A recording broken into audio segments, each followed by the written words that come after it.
오늘도 귀한 날 주신 하나님께 감사를 드리며 하나님께서 오늘 우리에게 주시는 말씀 누가복음 18장 15절에서 17절까지의 말씀을 읽어 드립니다. 사람들이 예수께서 만져주심을 바라고 자기 어린 아기를 데리고 오매 제자들이 보고 꾸짖거늘 예수께서 그 어린 아이들을 불러 가까이 하시고 이르시되 어린 아이들이 내게 오는 것을 용납하고 금하지 말라. 하나님의 나라가 이런 자의 것이니라. 내가 진실로 너에게 이르노니 누구든지 하나님의 나라를 어린아이와 같이 받아들이지 않는 자는 결단코 거기 들어가지 못하리라 하시니라. 아멘. 예수님이 계신 곳으로 사람들이 어린 아기들을 데리고 옵니다. 부모들의 마음은 다 똑같지 않습니까? 예수님께서 이 아이를 만져주시기를 바라는 그런 마음 때문에 그렇습니다. 내 아이를 축복하여 주시기를 바라는 마음, 우리 아이들은 축복받기를 바라는 그런 마음, 이것이 부모의 마음입니다. 하지만 제자들은 이런 부모의 마음을 이해하지 못하는 것 같습니다. 그래서 어린 아기를 주님께 데려온 부모들을 심하게 꾸짖습니다. 꾸짖었다는 뜻이 마음이 상하도록 큰 소리로 막았다, 그런 뜻을 가지고 있습니다. 왜 그랬을까요? 사람들은 언제나 그 시대의 문화에 영향을 받게 되어 있습니다. 고대 사회에서는 어린아이들을 대수롭지 않게 생각했습니다. 어린아이들은 천대받았으며 대체로 환영받지 못하는 존재였습니다. 유대의 랍비들은 어린아이들은 율법의 규정들을 지키든가 또 공로로 내세울 만한 업적이 없다고 생각했기에 아이들을 진지하게 받아들이지 않았습니다. 심지어 어떤 서기관들은 일찍 죽은 어린아이들의 구원의 가능성이 있느냐에 대한 것을 가지고 서로 다른 견해를 드러내고 있었다고도 합니다. 제자들이 아이들을 예수님께 오지 못하게 했던 이유도 그런 사회 문화적인 가치에 물들어 있었기 때문입니다.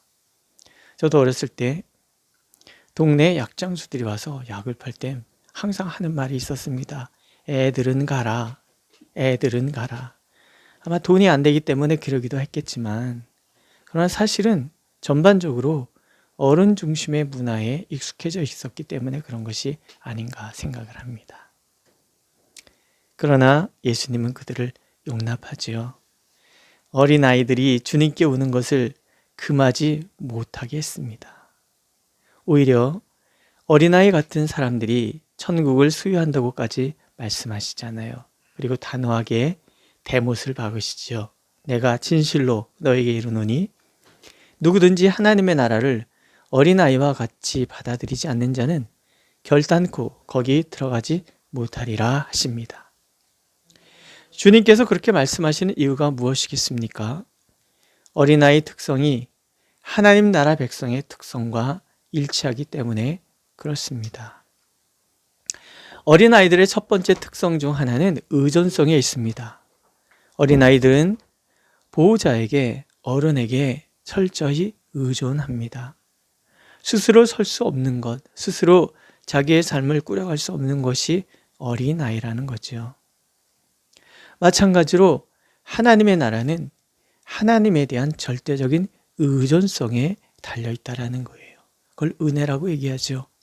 인간의 어떤 공로로도 하나님의 나라에 들어갈 수 없습니다. 자신의 공로를 내세우는 것은 은혜가 아닙니다. 자신의 능력을 과시하는 것도 은혜가 아닙니다. 은혜라는 것은 공로로 내세울 것이 없다는 것을 말하고요. 은혜라는 것은 자신의 무능력함을 인정하는 것을 말합니다.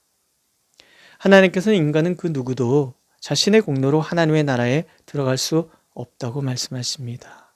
왜냐하면 인간은 철저하게 죄에 굴복된 존재이기 때문에 그렇습니다. 하나님의 나라는 자신의 공로를 내세우는 자들에게 결코 문을 열지 않습니다. 하나님의 나라는 힘도 없으면서 자신의 능력을 과신하는 자들에게 절대로 문을 열어주지 않습니다. 만약 오늘 내가 무엇인가 내세울 것을 찾고 있다면 우리는 제자들처럼 주님의 마음도 하나님의 나라도 이해하지 못하는 자들이 될 것입니다. 마치 하나님의 나라를 스스로 개척한 것처럼 착각하는 사람이 된다는 뜻입니다. 오늘도 하나님께서는 나의 무능을 인정하고 하나님의 은혜만을 온전히 사모하는 어린아이 같은 의존성을 가진 우리가 되기를 원하십니다. 그렇다면 우리가 하나님께 드릴 기도는 한 가지밖에 없습니다. 하나님의 아들 예수 그리스도시여 우리를 불쌍히 여기소서. 그렇게 자신의 무능과 무가치를 인정하는 자에게 하나님께서는 하나님 나라의 문을 열어주시겠다고 약속하고 계십니다. 두 번째 어린아이들의 특징은 순수함이죠. 어린아이들은 겉말과 속말을 달리하지 않습니다. 어린아이들은 눈에 보이는 것을 왜곡하지도 않습니다. 있는 그대로 본 것을 있는 그대로 말을 하는 것. 그것이 어린아이의 마음인데 이것이 순수함이라는 거죠. 하지만 어른들은 겉말과 속말을 다르게 합니다. 그래서 하는 말 이면에 무엇이 담겨 있는가를 살펴야만 되는 아주 불편한 삶을 살아가고 있습니다. 눈에 보이는 대로 보려고 하지 않습니다. 아니, 볼 수가 없습니다. 왜냐하면 그 마음은 수많은 왜곡으로 가득 차 있기 때문에 그렇습니다. 아이들 동화 벌거숭이 임금님 이야기를 아시지요? 벌거숭이 임금님에 등장하는 어른들은 눈에 보이는 대로 보지 못하는 존재들이에요. 임금도 어른 백성들도 옷 만드는 사기꾼들의 말에 현혹되어 있습니다. 그들은 자신들의 그 왜곡, 달리 표현하면 체면을 차리는 것, 누군가가 나를 바보로 보면 어떡하나 하는 그런 마음 때문에 그 가치에 함몰되어서 눈에 보이는 대로 보지 못합니다.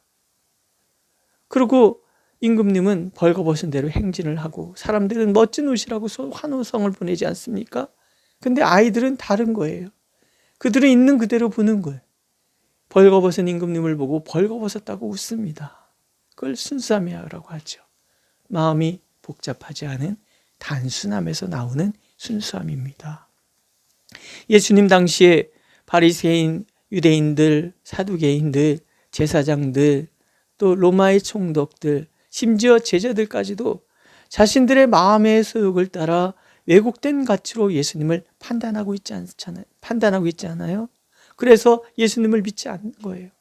하나님의 아들로 인정하지 않는 거예요. 예수님이 우리의 구원자 되신다는 것을 믿지 않는 거예요. 그 많은 병자들, 그 많은 여인들, 가난한 사람들, 창기와 죄인들, 어린아이까지도 예수님이 그리스도라고, 우리의 구원자라고, 나를 구원하실 수 있다라고 말하고 있는데 너무 많이 알아서, 너무 많은 것을 가지고 있어서, 너무 많이 왜곡돼 있어서 예수님을 있는 그대로 바라보지 못하는 거예요. 그러나 아이들은 예수님을 있는 그대로 보잖아요. 그러므로 어린아이 같은 마음은 하나님의 나라의 마음이라는 거죠. 단순한 마음, 남의 시선 체면에 흔들리지 않는 마음, 그것을 우리는 영성이라고 얘기합니다.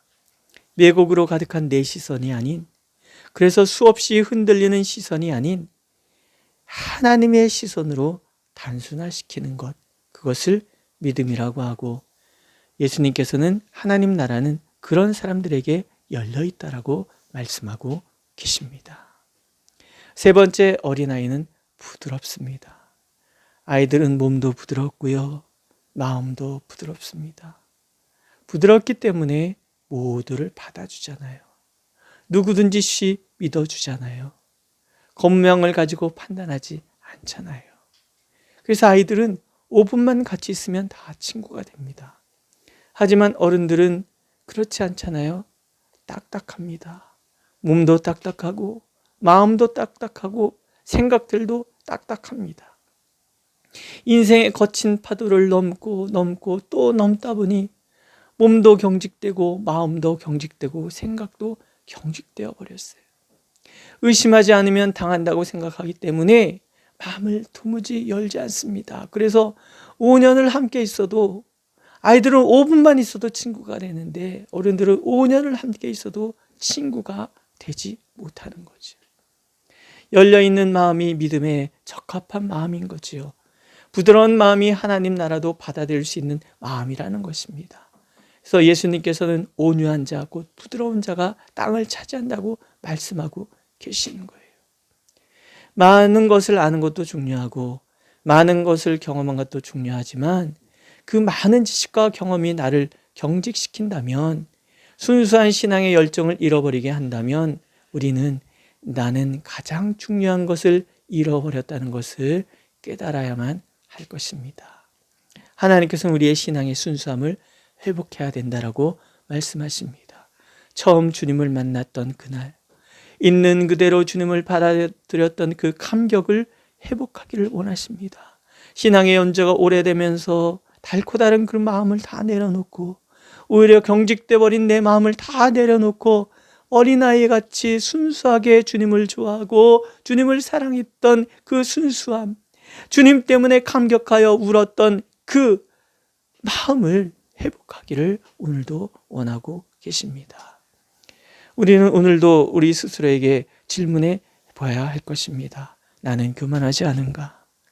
나는 신앙의 순수함을 잃고 지내고 있지는 않은가?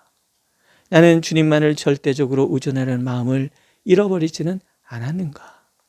나의 공로를 내세우며 주님 앞에서도 뻣뻣하게 경직되어 있지는 않은가? 예수님께서는 자신의 교만과 경직됨을 가슴 아파하는 사람에게 오늘 긍휼을 베풀어 주시리라 약속하고 계십니다.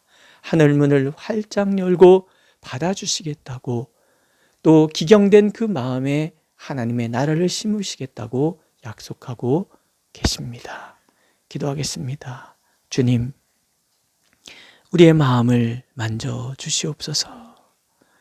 나를 내세우는 것이 아니라 오직 주님의 은혜만을 사모하는 그 의존의 마음, 있는 그대로 바라보는 그 순수한 마음, 온유함으로 주님 나라를 가슴에 품는 그런 마음 우리에게 허락하여 주시옵소서. 그래서 주님 나라에서 마음껏 주님을 찬양하는 우리가 되도록 인도하여 주옵소서. 예수님의 이름으로 기도드렸습니다. 아멘.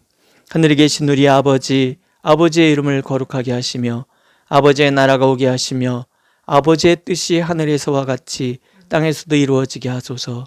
오늘 우리에게 일용할 양식을 주시고 우리가 우리에게 잘못한 사람을 용서해 준 것 같이 우리 죄를 용서해 주시고 우리를 시험에 빠지지 않게 하시고 악에서 구하소서. 나라와 권능과 영광이 영원히 아버지의 것입니다. 아멘.